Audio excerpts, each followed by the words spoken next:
안녕하세요. 지금부터 질문하는 요천 마이크로 연수 6강 질문과 생활 1은 어떻게 가르쳐야 될까에 대해 안내해 드리도록 하겠습니다. 먼저 이 질문과 생활 1에서 6까지 어떻게 가르쳐야 될까에 대한 내용은 실제 활동지를 보면서 차근차근 설명해 드리도록 하겠습니다. 먼저 올해는 단원 개요라고 해서 질문과 생활 1이라는 단원명에 따라서 1단원은 질문이 궁금해입니다. 여기에 학생들 이름을 쓰게 했고요. 이 단원에서는 이 세 가지를 알 수 있다는 것을 명시를 해 주었습니다. 예를 들면 질문이 무엇인지 알 수 있어요. 이 단원이 끝나면 질문과 질문이 아닌 것을 구분할 수 있어요. 우리 학교에 대해 궁금한 것을 질문할 수 있어요. 라고 해서 3월 달에 만약에 이걸 시작하게 된다면 학교라는 그 통합 교과와 연결지어서 운영할 수도 있습니다. 그리고 이것은 함께 생각하고 깊이 탐구하는 질문하는 효천이라고 해서 탐구 질문, 그러니까 이 세 가지의 내용을 보고서 이 단원에 공통적으로 적용할 수 있는 질문을 한번 만들어 보게끔 했는데, 사실상 1, 2학년에 저는 매우 쓰기 어려운 질문이라는 건 알고 있습니다. 그러나 일단 학년 공통점으로 들어가는 것이기 때문에 넣어봤고요. 그 다음에 이 단원을 마칠 때, 마무리할 때 우리는 무엇을 배우게 될까요? 사실 이 내용을 그대로 써도 됩니다. 면은 질문이 무엇인지 알 수 있다. 그 다음에 질문과 질문이 아닌 걸 구분할 수 있게 된다. 또 우리 학교에 대해서 많은 질문을 얻게 될 것이다. 뭐 이런 걸 하고 해보고 싶은 활동은 아이들이 학교 숨바꼭질 하고 싶어요. 뭐 이런 식으로 그림을 그리고 싶어요. 질문 그림을 그리고 싶어요. 이런 식으로 간단히 써보게 하면 됩니다. 물론 여기 밑에는 어렵다는 건 알고 있습니다. 이제 생각 열기는 배경 지식과 연결하고 차시 질문에 대해서 활성화시키는 건데요. 질문하는 아이에 대해서 함께 읽어보고 그 내용에 대해서 던지는 질문, 그러니까 이 질문하는 아이가 던지는 질문을 통해서 질문은 이런 것이구나 라는 것을 알 수 있게 하고요. 왜 지금 1학년인데 이런 걸 답을 써놨냐면 그 글씨를 아직 모르잖아요. 글씨를 쓰는 단계가 아니기 때문에 그렇습니다.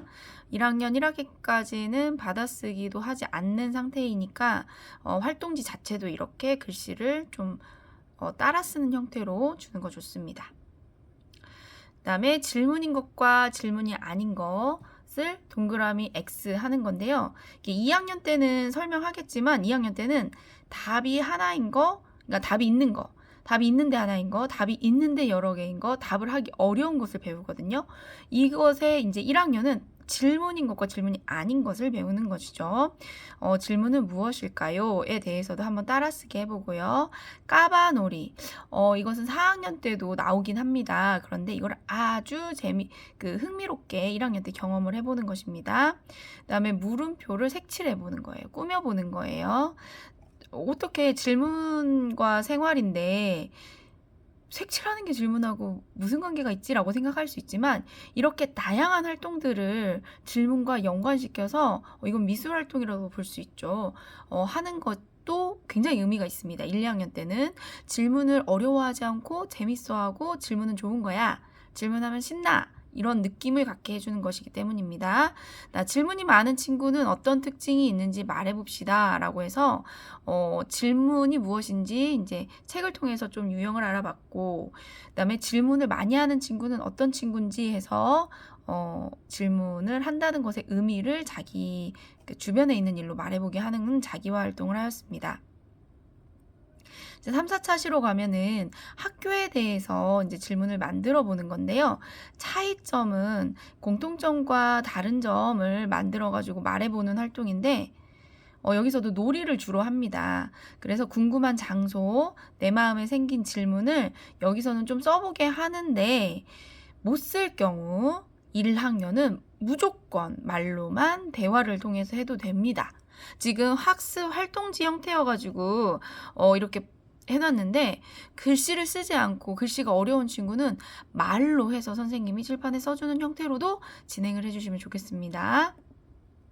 그다음에 우리 학교 퀴즈라고 해서 이렇게 마인드맵처럼 해서 모든 별로 순서대로 만든 질문을 하고 친구가 말한 질문에 해당되는 장소를 생각해 보고 판에 쓰는데, 만약에 아이들이 글씨가 좀 부족한 친구가 있으면 카드를 만들어서 카드를 붙이게 하는 것도 하나의 방법입니다. 좀 번거롭긴 하지만 글씨를 모르는 친구가 한 명이라도 있다면 그런 식으로도 운영할 수 있겠고요.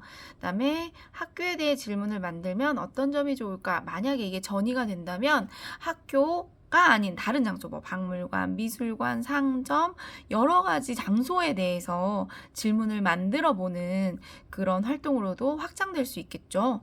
네. 그 다음에 올해 마찬가지로 단원 개요와 마찬가지로 추가된 게 평가 문항입니다. 그래서 앞에서 했는데 이것을 제대로 알고 있는지를 형성 평가하도록 매 단원 만들었습니다. 이 부분도 꼭 기억해 주시기 부탁드립니다. 기본적으로 지금 1단원에 대해서 설명을 해드렸고요. 이런 식으로 생각 열기, 그다음에 탐구하기, 연결하기, 자기화하기, 이렇게 쭉 끌고 나가시면 되겠습니다. 질문과 생활 1 주요 단원 구성에 대한 설명 마치도록 하겠습니다. 감사합니다.